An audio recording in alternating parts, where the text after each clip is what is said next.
నల్గొండ జిల్లా గుడిపల్లి నూతన మండల గ్రామ సర్పంచ్ మండలం ఏంటో గ్రామ పంచాయతీ సర్పంచ్ గారు కుండ్రెడ్డి రాజశేఖర రెడ్డి గారు మనతో ఉన్నారు.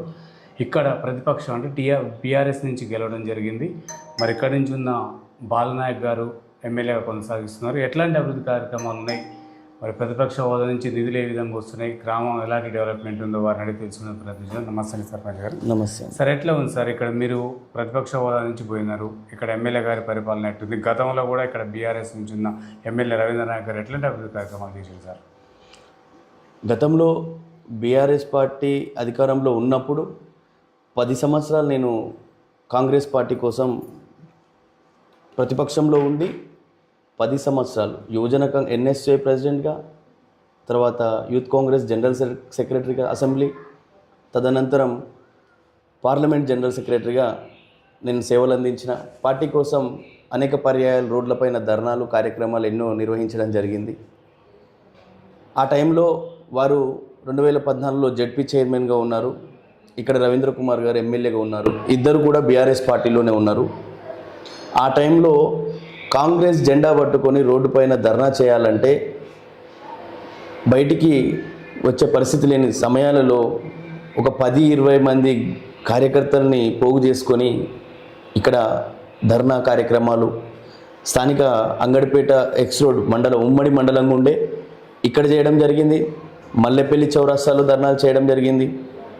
తర్వాత వారు పార్టీలోకి విచేసినాక బాలనాయక్ గారు అప్పుడు మాకు జగన్ లాల్ అని చెప్పేసి నియోజకవర్గ ఇన్ఛార్జ్ ఉండే, వారితో కలిసి పనిచేయడం జరిగింది. తదనంతరం బాలనాయక్ గారు పార్టీలోకి వచ్చినాక మేము వారితో జర్నీ చేయలేదని చెప్పేసి, మేము వారితో సపోర్ట్గా ఉండలేదని చెప్పేసి మాపై కక్ష సాధింపు చర్యల్లో పాల్గొంటూ మమ్మల్ని అహర్నిశల్ కాంగ్రెస్ పార్టీ కోసం కష్టపడ్డ మమ్మల్ని పార్టీ నుంచి దూరం చేసి కొత్తగా వారితో పార్టీలోకి వచ్చిన వాళ్ళకి ప్రియారిటీ ఇస్తూ అకారణంగా మమ్మల్ని వారు ఎమ్మెల్యేగా గెలిచిన తర్వాత మమ్మల్ని అకారణంగా ఎలాంటి కారణాలు లేకుండా మమ్మల్ని పార్టీకి వెళ్ళి సస్పెండ్ చేయడం జరిగింది.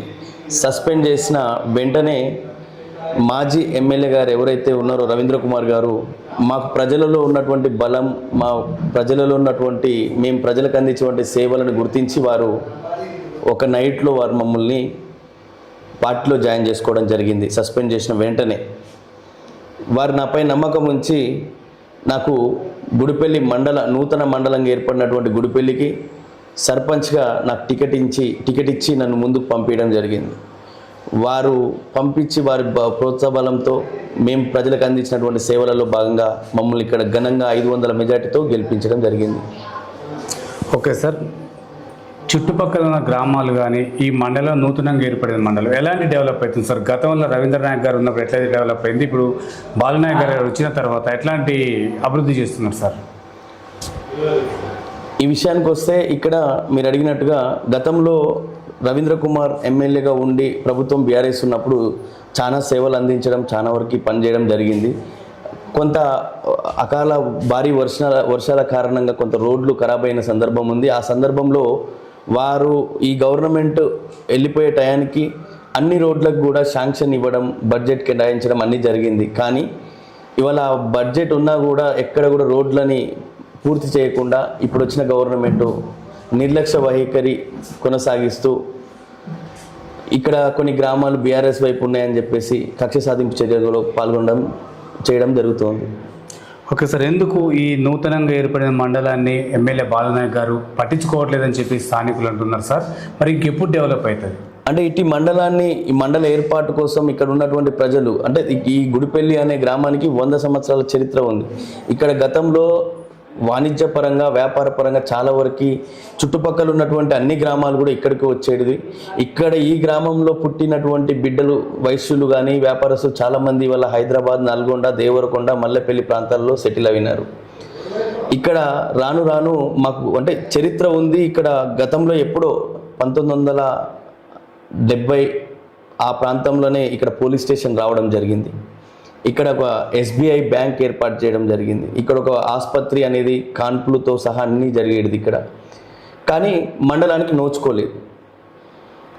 ఎన్నో ఉద్యమాలు చేసినా కూడా మండలం అనేది ఏర్పాటు కాలేదు. తర్వాత నూతనంగా ఏర్పడే తెలంగాణ రాష్ట్రంలో ఇక్కడ ఉన్నటువంటి ప్రజానికం అందరం కూడా కలిసి మాకు మా నూతన మండలం ఏర్పడాలి అని చెప్పేసి టెంట్ వేసి ఒక సంవత్సరం పొడుగుతున్న ధర్నాలు రాష్ట్రరోక చేయడంతో ఇక్కడ బీఆర్ఎస్ గవర్నమెంట్ కేసీఆర్ గారు ఈ మండలాన్ని ఏర్పాటు చేయడం జరిగింది. మంత్రి జగదీశ్వర్ రెడ్డి గారు, ఎమ్మెల్యే రవీంద్ర కుమార్, స్థానికంగా ఉన్నటువంటి ప్రజాప్రతినిధులు అందరూ కలిసి కూడా తీర్మానంలో భాగంగా ఇక్కడ ఒక నూతన మండలం ఏర్పాటు చేసినారు. మండలం ఏర్పడినటువంటి కొన్ని మాసాలలో ప్రభుత్వం అనేది మారింది. కాంగ్రెస్ ప్రభుత్వం అధికారంలోకి వచ్చింది. కాంగ్రెస్ ప్రభుత్వం అధికారంలోకి వచ్చినాక ఈ మండలంపై ఇది బీఆర్ఎస్ ఏర్పాటు చేసిన మండలంగా ఇక్కడ ప్రజలు బీఆర్ఎస్ పార్టీకి సంబంధించినటువంటి వ్యక్తిని భారీ మెజార్టీతో గెలిపించారని చెప్పేసి కక్ష సాధింపులో భాగంగా ఇక్కడ ఎలాంటి కార్యక్రమాలు కూడా చేపట్టడం లేదు. ఓకే సార్, ఇక్కడ స్థానికంగా ఉన్న సర్పంచ్ కుండ్రెడ్డి రాజశేఖర రెడ్డి గారు స్థానికులు కారు, ఓకేనా. ఇంకోటి బీఆర్ఎస్ పార్టీ నుంచి గెలిచిండు, అందుకోసం పట్టించుకుంటలేరని చెప్పేసి ఒక టాక్. ఇది ఎంతవరకు వాస్తవం అంటారు సార్? ఇది వాస్తవం, 100కి 100% వాస్తవం. నేను 2 గ్రామ పంచాయతీలు దాటి ఈ విలేజ్లో ఒక 5 సంవత్సరాల నుంచి సేవలు అందిస్తూ ఉన్నా. ఇక్కడ నాకు ఓటు హక్కు అనేది కూడా గత సర్పంచ్ కానీ, గతంలో ఉన్న పాలకులు, కార్యదర్శి కానీ 5 సంవత్సరాలు పబ్లిక్లో సేవలు అందిస్తున్నా కూడా నాకు ఓటు హక్కు అనేది కల్పించలేదు. నేను స్థానికంగా ఇక్కడ ఒక నివాసం ఏర్పరచుకొని ఇక్కడ ఉంటూ 5 సంవత్సరాలు ఉన్నా అని చెప్పేసి లోకాలిటీ సర్టిఫికేట్ తీసుకొని దాంతో ఓటు ఏర్పాటు చేసుకున్నా. ఆ ఓటు విషయంలో కూడా స్థానిక ప్రజాప్రతినిధులు, ఇక్కడ ఉన్నటువంటి స్థానిక ఎమ్మెల్యే గారు చాలా ఇబ్బందులకు గురి చేస్తూ నా ఓటు ఎలా ఇచ్చారని చెప్పేసి ఎంఆర్ఓ, ఆర్డీఓ వారి మీద, ఇక్కడ ఉన్న బిఎల్ఓల మీద ఒత్తిడి తెచ్చినా కూడా మా ఉద్యోగానికి మీరు భరోసానా సార్, మేము వారి కోర్టుకు వెళ్తే సస్పెండ్ అవుతా అన్న ఉద్దేశంలో నా ఓటు తీసేయకుండా ఉన్నది. ఆ ఒక్క ఓటు ద్వారా ఇక్కడ ప్రజలు స్థానికుడా స్థానికేతరుడా అని గమనించకుండా మాకు నిరంతరం మాకు ప్రజలలో ఉంటూ మాకు బాధ, ఏదైనా బాధ కలిగినా, ఏదైనా ఇబ్బంది కలిగినా నిత్యం మా ముందుంటూ మాకు సేవలు అందిస్తూ మాకు కావాల్సినటువంటి కొన్ని వనరులు వారి చేతనైన కాడికి వారు ఇస్తున్నారు అన్న ఉద్దేశంతో ఇవాళ నన్ను భారీ మెజార్టీతో 500 ఓట్ల మెజార్టీతో గెలిపివ్వడం జరిగింది. అదేవిధంగా నాతో పాటు ఉన్నటువంటి పాలక వర్గం కూడా 10 మందిలో 8 మంది బీఆర్ఎస్ వార్డు మెంబర్లుగా గెలవడం జరిగింది. వారితో పాటుగా కూడా ఉన్నటువంటి ఒకరు బీజేపీ, ఒకరు కాంగ్రెస్. ఇక్కడ రాష్ట్రంలో సెంట్రల్ గవర్నమెంట్లో చూస్తే కాంగ్రెస్ బీజేపీ అనేది ఒక పోటాపోటీగా అంటే పడదు. కానీ ఈ గుడిపల్లి గ్రామంలో కాంగ్రెస్ బీజేపీ ఒకటే కూడా బీఆర్ఎస్ పార్టీకి సంబంధించిన వ్యక్తిని ఓడించలేక 500 ఓట్లు అంటే 1720 ఓట్లు పోలైతే దాంట్లో 1100 ఓట్లు ఒక స్థానికేతరుడికి ఓట్లేసి ఇక్కడ ఉన్న జనం నన్ను గెలిపించుకోవడం జరిగింది. ఓకే సార్, మీరు అంటే బీఆర్ఎస్ ప్రభుత్వం అధికారంలో ఉన్నప్పుడు అనేకమైన పథకాలు తీసుకొచ్చింది గౌరవ మాజీ ముఖ్యమంత్రి గారి ఆధ్వర్యంలో. ఈ గవర్నమెంట్ వచ్చిన తర్వాత 6 గ్యారంటీలు తెచ్చింది సార్. ఆటికిటికి తేడా అయింది, ఎన్ని అమలు అవుతున్నాయి, అవి ఎంతమంది లబ్ధి చేకూరింది, ఎంతమందికి లబ్ధి చేకూరుతుంది సార్? ఇవాళ రాష్ట్రంలో చూస్తే వాస్తవంగా ఆనాడు నేను ప్రతిపక్ష హోదాలో ఉన్న కాంగ్రెస్ పార్టీలో ఉన్నా. ఆ రోజు పెద్దలు కేసీఆర్ గారు ప్రజలకు చేస్తున్నటువంటి సేవలను గుర్తించకుండా మూర్ఖంగా మేము కాంగ్రెస్ పార్టీలో పనిచేసి మేము ఇవాళ బాధపడుతున్న ఆ విషయంలో. ఆ విధంగా దేవుడు లాంటి కేసీఆర్ గారిని ఇవాళ ప్రజలు గెలిపించుకోకుండా కోల్పోయి ఇవాళ చాలా ఇబ్బందులు పడుతూ ఉన్నారు. చూస్తే ఇవాళ కాంగ్రెస్ పార్టీ అధికారంలోకి వచ్చే 6 గ్యారంటీలు అంటే ఆర్టీసీ బస్సులో ఇవాళ మహిళలే ఎందుకు ఈ ఉచిత బస్సు అని చెప్పేసి వాళ్ళు అనడం జరుగుతూ ఉంది. అది తప్ప గ్రామాలలో ఇంద్రమ్మ ఇండ్లు అని చెప్పేసి ఇక్కడ సుమారు దగ్గర ఒక 1000 గడప ఉంటుంది. 1000 గడపలో ఇక్కడ చాలామంది దళితులు, ఒక 400 మంది దళితులు ఉంటారు. ఆ దళితులలో ఒక 50 కుటుంబాలు ఇక్కడ ఉన్నటువంటి గతంలో ఉన్నటువంటి క్వార్టర్స్లో ఉంటారు. ఇంత పెద్ద గ్రామ పంచాయతీకి కేవలం 30 ఇండ్లు కేటాయించినారు. అందులో 6 ఇండ్లు వాళ్ళకి వివిధ ఇబ్బందుల వల్ల కట్టకుండా 26 ఇండ్లు మాత్రము పూర్తి అవ్వడం జరిగింది. మిగతా వాళ్ళందరికీ చాలా ఇబ్బందిగా ఉన్నారు. ఇంకొకటి పింఛన్లు ఎక్కడ కూడా నూతన పింఛన్ మేము ఇచ్చాము, మేము 2 లక్షలు అంటా ఉన్నారు. ఎక్కడ పింఛన్లు ఇవ్వలేదు. 6 గ్యారంటీలో ఒక్క గ్యారంటీ కూడా నిజం కాదు అని చెప్పేసి, అంత శూన్యం అని చెప్పేసి మేము తెలియజేస్తూ ఉన్నాం. ఇవాళ ప్రజలు చూస్తే ఇక్కడికి ఈ గ్రామ పంచాయతీ ఇవాళ చూడొచ్చు మీరు, ఇవన్నీ దరఖాస్తులు పింఛన్ల కోసం. వితంతువులు భర్తలు కోల్పోయి ఉన్నటువంటి వాళ్ళు కూడా చాలామంది దరఖాస్తులు చేసుకుంటా ఉన్నారు. ప్రభుత్వం ఎలాంటి గైడ్లైన్స్ మాకు ఇవ్వలేదు, కానీ 2 లక్షల పుకార్లు లేపడంతో ఈ విధంగా పెట్టుకోవడం జరుగుతూ ఉంది. గతంలో ఇవాళ మీరు చూడొచ్చు, పక్కనే పోస్ట్ ఆఫీస్ ఉంటుంది. అక్కడ ముసలోళ్ళు పైసల కోసం అని చెప్పి ఎంతమంది అక్కడ కూర్చుంటారో చూడండి. కేసీఆర్ పుణ్యమా అని చెప్పేసి వారు ఇవాళ పింఛన్ తీసుకోవడం జరుగుతూ ఉంది. ఈ గవర్నమెంట్లో ఎలాంటిది అభివృద్ధి లేదని చెప్పేసి మేము తెలియజేస్తూ ఉన్నాం. సార్, ఇక్కడ మొన్నటి వరకు కూడా ఒడ్లు కొనుగోలు కాలేదు సార్ ఐకేపీ సెంటర్ల ద్వారా. ఎందుకు నిర్లక్ష్యం జరుగుతుంది? చాలా చోట్ల ఇప్పటికీ రైతులు ఇబ్బంది పడుతున్నారు సార్ కొనుగోలు కాక. వాస్తవం. అయితే ప్రభుత్వం దూరదృష్టితో ఆలోచన చేసి ముందుగా మన దగ్గర ఎంత పంట సాగు జరుగుతుంది అనేది వాళ్ళు ఆలోచన చేయాలి. ఇక్కడ ఉన్నటువంటి అగ్రికల్చర్ ఆఫీసర్లను అందరినీ కూడా మీ ప్రాంతాలలో ఏం పంట పండిస్తున్నారు, సాగు చేస్తున్నారు అనేది చూడకుండా వాళ్ళని ఆఫీసులలో ఫ్యాన్లు వేసి ఏసీలు వేసి కూర్చోబెట్టి, రైతులు ఏం సాగు చేస్తారో తెలియకుండా వాళ్ళు ఉట్టిగానే ఇట్లా పెన్ను పెట్టి రాసి అవగాహన లేకుండా గవర్నమెంట్కి పంపించడము, గవర్నమెంట్ కూడా దాన్ని గుడ్డిగా నమ్మి ఇవాళ ఈ జిల్లాలో ఈ నియోజకవర్గంలో కొనుగోలు చేయాల్సినటువంటి వడ్లను కొనుగోలు చేయకుండా పక్కన ఉన్నటువంటి నల్గొండ, మునుగోడు నియోజకవర్గాలకు వెళ్ళి వడ్లను కొనుగోలు చేసి ఇక్కడ ఉన్నటువంటి రైతాంగాన్ని గోసదీపించింది వాస్తవం. ప్రభుత్వ నిర్లక్ష్యం, ప్రభుత్వ ఉద్యోగస్తుల నిర్లక్ష్యం అని చెప్పేసి ఈ సందర్భంగా మీకు తెలియజేస్తాం. సార్, ఈ మండలంలో ఉన్న నిరుద్యోగ యువతకి, ఈ గ్రామంలో ఉన్న నిరుద్యోగ యువతకి ఉపాధి ఏ విధంగా కలుగుతుంది సార్? ఈ మండలం నూతనంగా ఏర్పడింది. ఇక్కడ అధికారులు కానీ ఇక్కడ ఉన్నటువంటి ఆఫీసులు కానీ ఏమీ లేవు. ఇక నిరుద్యోగులకు ఏమీ కల్పిస్తారు వాళ్ళు? ఈ గవర్నమెంట్లో ఎలాంటిది లేదు. ఎక్కడ నిరుద్యోగులకి నిరుద్యోగ భృతి లేదు, వారికి స్టడీ ఫండ్ లేదు. ఇక్కడ ఉన్నటువంటి ఏదైతే విద్యాలయాలు ఇంకా ఉంటే సదుపాయాలు కూడా సక్రమంగా లేవు అని చెప్పేసి ఈ ప్రభుత్వ నిర్లక్ష్యమే కారణం అని చెప్పి తెలియజేస్తాం. సార్, ఇక్కడున్న ప్రభుత్వ కార్యాలయాలు మొత్తం కూడా అద్దె భవనాలలో నడుస్తున్నాయి అంటున్నారు సార్. ఇంకా ఇన్నేళ్ల నుంచి ఎందుకు ఇంకా అద్దె భవనాల్లో కొనసాగించాల్సిన అవసరం వచ్చింది సార్? మండలం ఏర్పడి దగ్గర 3 సంవత్సరాలు అవుతా ఉంది.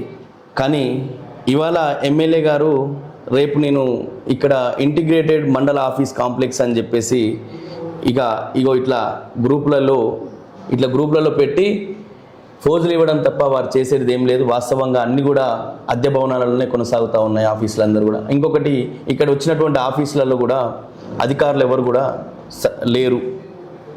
ఒక ఎంఆర్ఓ ఆఫీస్లో ఒక ఆర్ఐ, ఒక విలేజ్ ఆఫీసర్ కానీ, ఒక ఆర్ఐ కానీ, ఒక ఎంఆర్ఓ, ఎంపీడీఓ, ఇలా చూసుకుంటే ఏ ఆఫీసులలో కూడా ఇన్ఛార్జీలు తప్ప పూర్తి వ్యవస్థలో వాళ్ళని కేటాయించలే. వాళ్ళకి ఉద్యోగాలు ఇక్కడ చేయడానికి డిప్యుటేషన్ మీద వచ్చి మాత్రమే ఇక్కడ చేస్తున్నారని చెప్పేసి తెలియజేస్తాం. సార్, ఇక్కడ ఒక మండల హెడ్ క్వార్టర్గా ఉండి విద్యార్థులు మొత్తం కూడా ప్రైవేట్ విద్య కోసం పక్కకు వెళ్ళటం జరుగుతుంది సార్. దేవరకొండ, నల్గొండకి వెళ్ళడం జరుగుతుంది. మరి ప్రభుత్వ పాఠశాలలు ఎందుకు విద్యార్థులు రావట్లేరు? ఉపాధ్యాయుల కొరత ఏమన్నా ఉందా? వాస్తవంగా ఇక్కడ 1 నుంచి 10వ తరగతి వరకు మా దగ్గర హై స్కూల్ ఉంది. ఉన్న దాంట్లో కూడా ఇక్కడ ఉన్నటువంటి విద్యార్థులకి విద్యను మాత్రం సక్రమంగా అందిస్తూ ఉన్నారు. వారి పేరు కోసం వారు చదువు చెప్పేటువంటి విద్యాలయానికి మంచి పేరు రావాలని ఈరోజు 100కి 100% ఉత్తీర్ణత సాధించింది. ఈ విషయంలో వారిని కూడా అప్రిషియేట్ చేయడం జరుగుతుంది. ఇక్కడ ఉపాధ్యాయులు చాలా గొప్పగా పనిచేస్తూ ఉన్నారు, మంచి విద్యను కూడా అందిస్తున్నారు అని చెప్పి తెలియజేస్తూ ఉన్నారు. సార్, ఇప్పుడు బడిబాట కార్యక్రమం అయితే మీకు ఒక విషయం తెలియజేయాలి. 10వ తరగతి వరకు బాగానే చదువుకుంటున్నారు, బాగానే విద్యార్థులు ఉన్నారు. కానీ తదనంతరం అంటే 11, 12 తరగతులకు వెళ్ళాలి అంటే ఇబ్బంది అవుతూ ఉంది. దూర ప్రాంతానికి వెళ్ళి చదువుకోవాల్సిన పరిస్థితి ఏర్పడుతూ ఉంది. ఇది మారుమూల ప్రాంతమైనటువంటి ఎస్సీ, ఎస్టీ, గిరిజనులు ఎక్కువగా నివసించేటువంటి గుడిపల్లి మండలంగా మేము తెలియజేస్తూ ఉన్నాం. ప్రభుత్వం ఇటు విషయంలో మాకు ఒక ఇంటర్ డిగ్రీ కాలేజ్ ఏర్పాటు చేస్తే బాగుంటుందని కూడా తెలియజేస్తాం. సార్, ఇక్కడి నుంచి ఉన్న ఎమ్మెల్యే గారు బాలనాయక్ గారికి మంత్రి పదవి కావాలి, అయితే ఇంకా డెవలప్ చేస్తా అని చెప్పేసి ఇక్కడున్న లీడర్స్ అంటున్నారు సార్. మంత్రి పదవికి అర్హుడా? ఒకవేళ ఇస్తే చేయగలుగుతాడా? ఈ విషయం నేను చెప్పకూడదు. బట్ నేనేమంటున్నా అంటే మంత్రి పదవి అనేది వారి వారి పార్టీలో సంబంధించి వారి గవర్నమెంట్లో వాళ్ళ ఎలిజిబిలిటీ ఎట్లా ఉంది, వాళ్ళ సేవలు ఎలా అందిస్తారు అనేది వాళ్ళు నిర్ణయించుకుంటారు. కానీ ఇక్కడ ఉన్న ప్రజానీకం ఏం కోరుకుంటుందంటే వారు ఎమ్మెల్యేగానే సేవలు అందిస్తలేరు, మంత్రి అయిన తర్వాత ఇంకా కూడా ఏం సేవలు అందిస్తారని చెప్పేసి ఆలోచనలో ఉన్నారు. అలాంటిది అది నేను చెప్పకూడదు. సరే ఈ మండలం వాళ్ళ పర్సనల్ పార్టీకి సంబంధించినటువంటి వాళ్ళ పర్సనల్ మంత్రి అనేది.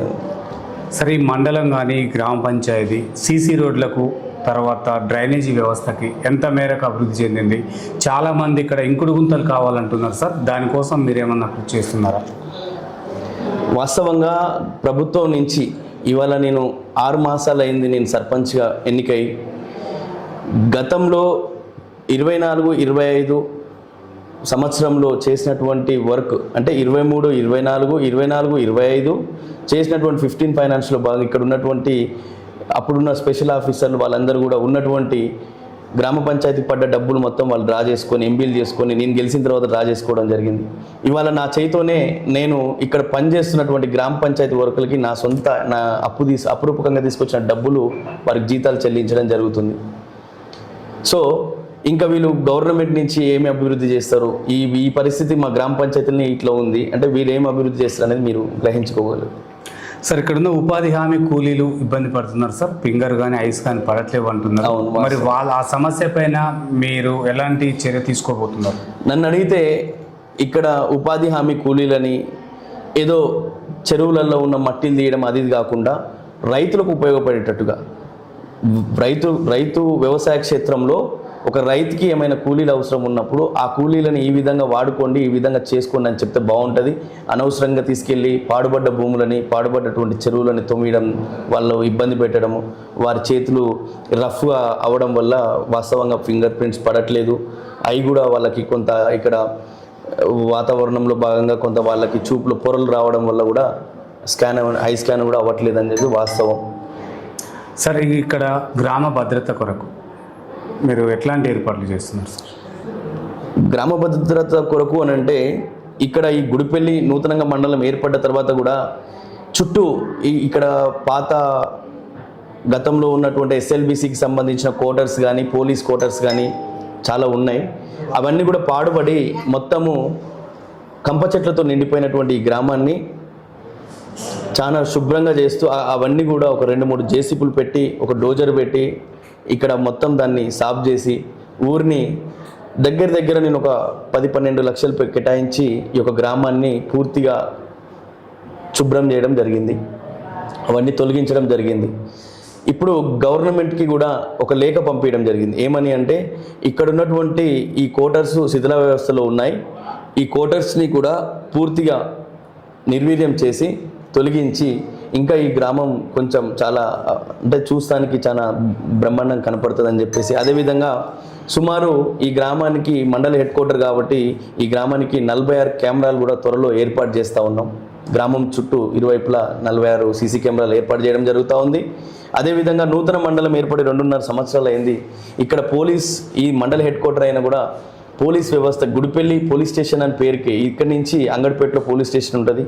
ఇక్కడ నైటు వాళ్ళు వచ్చి ఏదో ఫోన్ తీసుకొని లొకేషన్ కొట్టుకొని వెళ్ళిపోవడం తప్ప ఎలాంటి గ్రామానికి సంబంధించి కూడా వాళ్ళు ఏర్పాట్లు చేయడం లేదు. వారిని కూడా ఏర్పాటు చేయాలని తెలియజేస్తూ ఈ సభాముఖంగా. రెండోది ఈ గ్రామం అనేది ఇంకా కూడా రానున్న రోజులలో మండలం హెడ్ క్వార్టర్ కాబట్టి ఇప్పుడు సీసీ రోడ్లు, మురికి కాలువలు, అండర్ డ్రైనేజీలు ఏర్పాటు చేసేటువంటిది సమస్యలు చాలా ఉన్నాయి, ఏర్పాటు చేయాలి. ఇప్పుడు ఎమ్మెల్యే గారు వారి కాంగ్రెస్ పార్టీకి సంబంధించినటువంటి సర్పంచ్లు ఉన్న దగ్గర వారికి సీసీ రోడ్లు, మురికి కాలువలు కేటాయిస్తున్నారు. మాకు మాత్రం ఇక్కడ ₹1 కూడా వారు కేటాయించలేదు మా గ్రామ పంచాయతీ కానీ ఈ సభాముఖాన్ని తెలియజేస్తాం. సార్ ఇక్కడ మహిళా భద్రత కోసం మీ దగ్గర ప్రణాళిక ఏముంది? అంటే చుట్టుపక్కల దొంగతనాలు జరుగుతున్నాయి, మొన్న కూడా ఇక్కడ దొంగతనం జరిగిందని తెలుస్తుంది సార్. మహిళా భద్రత కోసం మీ దగ్గర ప్రణాళిక ఏముంది? మీరు పోలీసు వాళ్ళ దృష్టికి తీసుకెళ్లి వాళ్ళతో అవగాహన సదస్సులు ఏ విధంగా తీసుకెళ్తున్నారు సార్? వాస్తవం ఇటు విషయంలో మొన్న నేను గెలిచిన తర్వాతకి ఇప్పటికి 2 సార్లు వారితో అవగాహన సదస్సులు ఏర్పాటు చేయడం జరిగింది.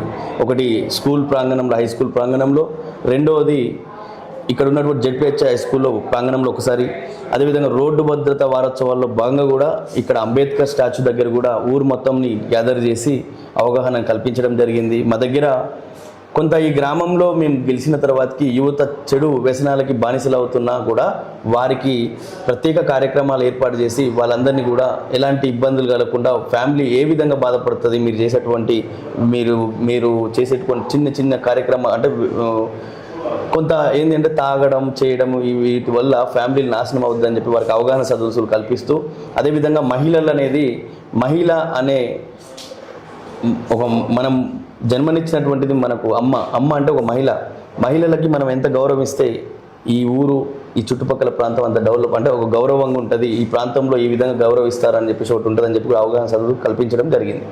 సార్ అంటే ఈ మండలం కానీ గ్రామ అభివృద్ధి కోసం ఎమ్మెల్యే గారిని కానీ మంత్రి గారిని కానీ కలవడానికి ఏమైనా ప్రయత్నం చేస్తున్నారా? అంటే మా పేరు చెప్తేనే వారికి చిరాగ్గా ఉంటుంది. ఇక్కడ ఉన్నటువంటి స్థానిక లీడర్లు కూడా ఇప్పటికీ కూడా నన్ను భయభ్రాంతులకి గురి చేస్తూ ఉన్నారు. నీ మీద అట్లా ఆల్రెడీ రీసెంట్గా ఒక జెండా ఆవిష్కరణలో గ్రామ ప్రథమ పౌరుడైనటువంటి నేను గ్రామంలో ఉన్నటువంటి హై స్కూల్ ఇవన్నీ మా దగ్గర ఒక 10-12 జెండాల ఆవిష్కరణ అవుతుంది. ఎంపీడీఓ ఆఫీస్లో 8:45కి జెండా ఆవిష్కరణ జరుగుతుంది. ఎంఆర్ఓ ఆఫీస్లో 9:10కి జెండా ఆవిష్కరణ ఇది అధికారికంగా జరిగేది. ఈ టైం కన్నా ముందే కొన్ని జెండాలు ఎగిరేసుకునేది ఉంటుంది. అందులో భాగంగా ఆసుపత్రి ప్రాంగణంలో జెండా సర్పంచ్ గారు వస్తున్నారు, ఒక నిమిషం ఆగండి అని చెప్పేసి అంటే అక్కడ అకారణంగా సంబంధం లేకుండా మా మాజీ వైస్ ఎంపీపీ గారి భర్త అరవపల్లి నరసింహ, నాతో పాటు ఉన్నటువంటి నాకు రైట్ లెఫ్ట్ నాకు కుడి భుజంలా ఉండేటువంటి ఒక ఎస్సీ సోదరుడి మీద, 2 ఎస్సీ సోదరుల మీద, నా వార్డ్ మెంబర్ మీదనేమో రౌడీ అంటే అటెంప్ట్ టు మర్డర్ కేసు పెట్టి, బీసీలు అయినటువంటి ఒక నమస్తే తెలంగాణ విలేకర్ మీద, రెండోది ఒక మా మాజీ వైస్ ఎంపీపీ ఉమ్మడి మండల వైస్ ఎంపీపీ భర్త మీద అకారణంగా అట్రాసిటీ కేసు ఒకటి బుక్ చేయించడం జరిగింది. ఇవన్నీ చేస్తూ మమ్మల్ని భయభ్రాంతులకు గురి చేయడానికి ప్రయత్నిస్తూ ఉన్నారు. వారు ఎన్ని చేసినా ఏం చేసినా మేము భయపడేది లేదు. ఎందుకంటే స్థానికేతరుడు అయిన నేనే ఈ గ్రామంలో సర్పంచ్గా అయినా అంటే అంత ఈజీగా భయభ్రాంతులకు గురయ్యేటోని ఏం కాదు. వృత్తదంపుడు ఉపన్యాసాలకు భయపడేది ఏం లేదు. ఎంతవరకైనా ఈ ప్రజలు ఉన్నంత వరకు, ఈ ప్రజల బలం నాకు ఉన్నంత వరకు నన్ను ఎవరు ఏమి ఇబ్బంది పెట్టలేరు అని తెలియజేస్తాను. సార్ ఇవన్నీ ఎవరి ఆధ్వర్యంలో జరుగుతున్నాయని మీరు భావిస్తున్నారు సార్? ఇక్కడ ఉన్నటువంటి స్థానిక ఎమ్మెల్యే ఈ గ్రామంలో ఏం జరుగుతూ ఉంది, ఈ గ్రామంలో ఎలాంటి వ్యక్తులు మా పార్టీలో పనిచేస్తూ ఉన్నారు, వాళ్ళు ప్రజలలో వాళ్ళకు ఏ విధమైన బలం ఉంది, వాళ్ళు ఏ విధంగా ముందుకెళ్తారనేది వారు గ్రహించుకోకుండా ఇక్కడ ఉన్నటువంటి ప్రజలలో గ్రామంలో ఒక మీటింగ్ పెట్టి వీళ్ళు ఎలాంటి వ్యక్తులని తెలుసుకుంటే బాగుంటుంది, వారి నిర్లక్ష్య వైఖరి వల్లనే వారు ఎలాంటిది తెలుసుకోకుండా మా మీద ఇబ్బందులకు గురి చేస్తూ ఉన్నారు. ప్రజాబలం ఒకటి గమనించాలి. ఒక స్థానికేతరుడు పోయి అక్కడ పోటీ చేసినప్పుడు ఇంత మెజార్టీతో గెలిపించినారు. అసలు ఏం జరుగుతూ ఉంది, ఇక్కడ ఉన్న మా లీడర్షిప్ ఏ విధంగా ఉందనేది వాళ్ళు పూర్తి వ్యవస్థలో వాళ్ళు చూసుకుంటే బాగుంటుందని చెప్పి తెలియజేస్తూ ఉన్నా. వారి వల్లనే వారు చెప్పిన మాటలు విని స్థానిక ఎమ్మెల్యే గారు మాపై కక్ష సాధింపు చర్యలు చేస్తారని చెప్పి తెలియజేస్తాం. అంటే మీరు ఏమైనా పార్టీ మారే ఆలోచనలు ఉన్నాయి సార్? కాంగ్రెస్ బీజేపీ అట్లా పోయే ఆలోచనలు ఉన్నాయా? నాకు ఇక్కడ ప్రజలు, నేను 10 సంవత్సరాలు రేవంత్ రెడ్డి గారు సాగర్కు వస్తున్న సందర్భంలో నేను కుర్మేడ్ దగ్గరికి 35 వెహికల్లతో వారికి గతంలో కాంగ్రెస్ పార్టీ పనిచేసినప్పుడు రేవంత్ రెడ్డి గారు సాగర్ ప్రోగ్రాంలో భాగంగా విచేస్తున్నప్పుడు కుర్మేడ్ దగ్గరికి నేను ఇక్కడ స్థానిక అంగడిపేట నుంచి 35 వెహికల్ వాహనాలు పెట్టుకొని జనాన్ని తీసుకుపోయి వారికి స్వాగతం పలకడానికి వెళ్ళిన సందర్భంలో ఆ రోజు నా దగ్గర నా జేబులో ₹1,00,000 కొట్టేయడం జరిగింది. అంటే సుమారుగా నా ఎమ్మటి వెహికల్లో వచ్చినటువంటి వాళ్ళు సుమారుగా ఒక 350 మంది కార్యకర్తలు నాతో పాటు ఉన్నారు. వారికి భోజన సదుపాయాల వీటి కోసం ఖర్చుల కోసం అని చెప్పేసి నేను ₹1,00,000 తీసుకొని వెళ్ళడం జరిగింది. నా జేబులో కొట్టేసినారు.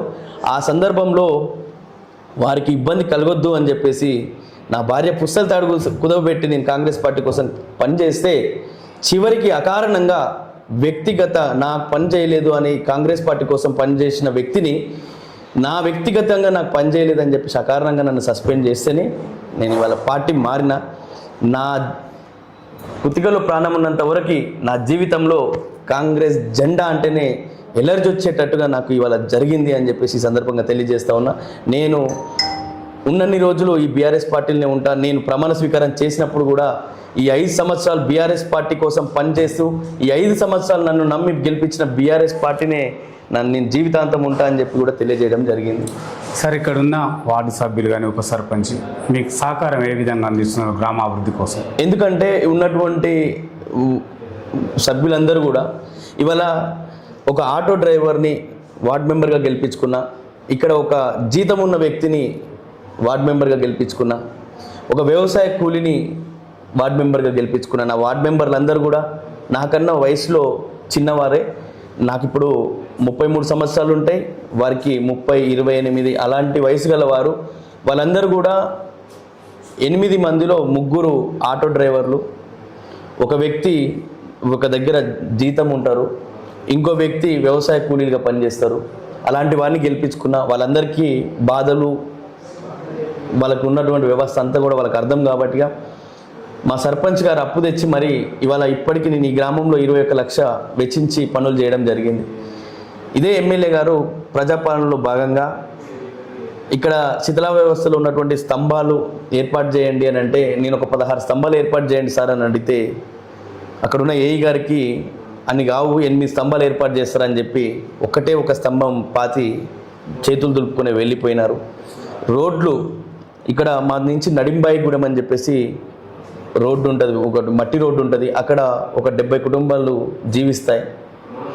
ఆ రోడ్డు అస్తవ్యస్తంగా ఉండి గుంతలమయంగా ఉండి ఇబ్బందులు పాలవుతూ ఉన్నారంటే, సార్ మీరు పెట్టకపోయినా నా గ్రామ పంచాయతీ నుంచి, గ్రామ పంచాయతీలో ఉన్న జనరల్ ఫండ్ నుంచి నేను పనిచేసుకుంటా, నాకు ఒక పిఆర్ఐ పంచాయతీరాజ్ ఏఈ గారితో ఒక ఎస్టిమేషన్ కాపీ ఇవ్వండి అని చెప్తే కూడా మాకు ఇప్పటికీ సహకరించలేదు. కానీ నా సొంతంగా నేను డబ్బులు అపురూపకంగా తెచ్చి ఇవాళ రోడ్డు 2 కిలోమీటర్లు ఏర్పాటు చేయడం జరిగింది. ఇలాంటి ఇబ్బందులకు గురవుతూ కూడా ప్రజలకు ఎలాంటి, ఇవాళ ఈ మండల హెడ్ క్వార్టర్లో వాటర్ సమస్య, మెయిన్గా మోటార్లు మాకు గవర్నమెంట్ నుంచి 3 నెలలకు ఒకసారి మాత్రమే ఒక మోటార్ కాలిపోయింది అని చెప్పేసి మేము ఎంబీ రాసుకోవాలి. కానీ రోజుకు 2 మోటార్లు ఉన్నటువంటి మా దగ్గర సింగిల్ ఫేస్ మోటార్లు ఒక 6, 3 ఫేస్ మోటార్లు ఒక 4 ఉంటాయి. అవి కాలిపోతున్నా కూడా వెంటనే ఉదయం కాలిపోతే సాయంత్రం వరకు మరమ్మతులు చేయించి దింపించి ప్రజలకు ఎలాంటి సమస్యలు రాకుండా నన్ను నమ్మి ఈ ఊరు కాకపోయినా కూడా ఈ ఊరిలో రాజుగా నన్ను గెలిపించుకున్నారు. కాబట్టిగా వీళ్ళకి ఎలాంటి ఇబ్బంది రాకూడదు, ఏమైనా ఇబ్బంది వస్తే నేనే ఇబ్బంది పడాలి అని చెప్పేసి ఇవాళ వారి కోసం నిరంతరం కృషి చేస్తూ ఉన్నా.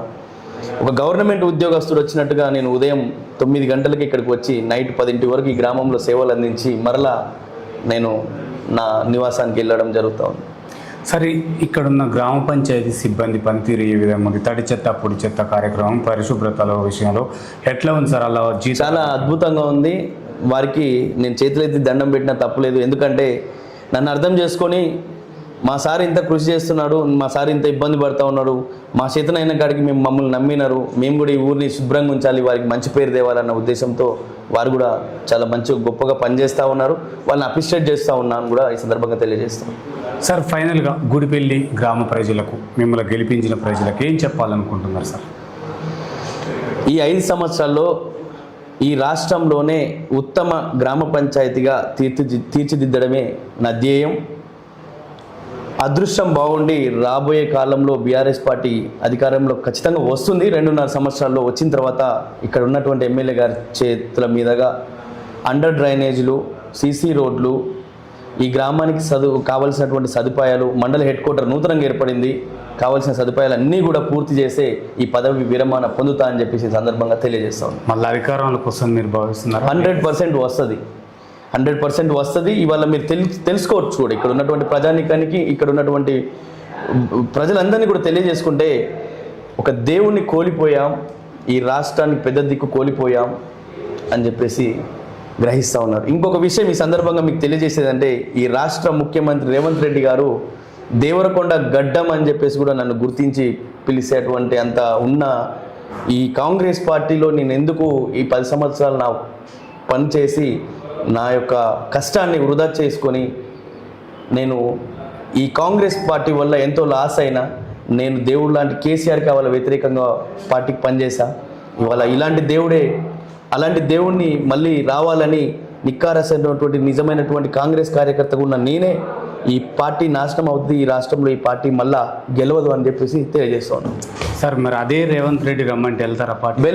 నేను వెళ్ళాను సందర్భంలో ఇవాళ నాకు ఆప్తమిత్రులు ఉన్నటువంటి గతంలో టీడీపీలో నేను తెలుగు యువతగా పనిచేసినప్పుడు నాకున్న సత్సంబంధంలో భాగంగా ఈ రాష్ట్ర సలహాదారులైనటువంటి గెలిచిన సందర్భంలో వారిని కలిసిన సందర్భంలో పార్టీలో జాయిన్ అవ్వండి అన్నప్పుడు నేను ఒకటే మాట చెప్పా, నా పిల్లల పుస్తల తాడు కుదోబెట్టి పార్టీకి పనిచేసిన చివరికి నన్ను సస్పెండ్ అని ఒక ముద్రేసి గెంటేసినారు, దానికి గల కారణాలు చెప్పండి అని చెప్పి నేను అడిగితే కూడా ఇక్కడ సంబంధించిన నియోజకవర్గ నాయకులు చెప్పలేదు.